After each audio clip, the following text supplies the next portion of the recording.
Hi hello. ഇന്ന് തേങ്ങയൊക്കെ വറുത്തരച്ച് കുടംപുളിയൊക്കെ ഇട്ട് ഒരു കിളിമീൻ കറി വയ്ക്കാം. കറി വയ്ക്കാനായിട്ട് ഒരു ചട്ടിയിലേക്ക് കുറച്ച് തേങ്ങയും കുറച്ച് ഉലുവയും കുരുമുളകും 2 വെളുത്തുള്ളിയും കൂടി ഇട്ട് നന്നായിട്ടൊന്ന് വറുത്തെടുക്കണം. തേങ്ങയൊക്കെ നന്നായിട്ട് മൂത്ത് വരുമ്പോഴത്തേക്കും അതിലേക്ക് മുളക് പൊടിയും മല്ലിപ്പൊടിയും കൂടി ചേർത്ത് പച്ചക്കുത്ത് മാറുന്ന വരെ നന്നായിട്ടൊന്ന് വറുത്തെടുക്കണം.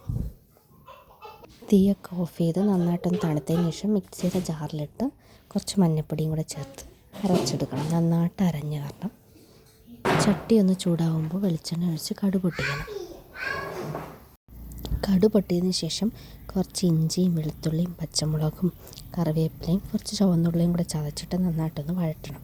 വഴറ്റി വരുമ്പോഴേക്കും അതിലേക്ക് അരച്ച് വെച്ച അരപ്പും ചേർത്ത് ആവശ്യത്തിന് വെള്ളവും ഉപ്പും കൂടെ ചേർത്ത് കുടംപുളിയും ചേർത്ത് കൊടുക്കുക. അരപ്പൊന്ന് തിളയ്ക്കുമ്പോഴത്തേക്കും മീനെല്ലാം ഇട്ട് കൊടുത്ത് നന്നായിട്ടൊന്ന് ഇളക്കി യോജിപ്പിച്ച് അടച്ചു വെച്ച് കുറച്ച് നേരം വറ്റിച്ചെടുക്കണം.